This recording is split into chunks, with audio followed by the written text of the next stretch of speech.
দেখো আমি তো অনেক ভিডিওতেই বলেছি আমার ছেলে মেয়ে একদমই ফল সবজি খেতে চায় না।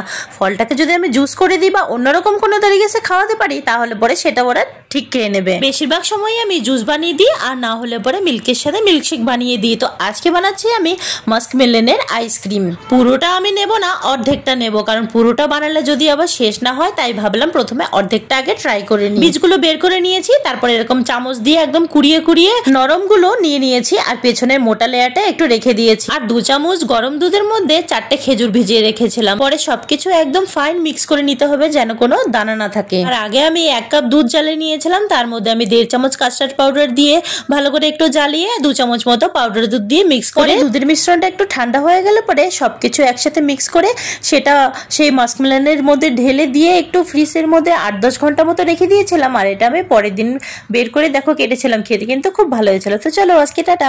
Heavy tasty.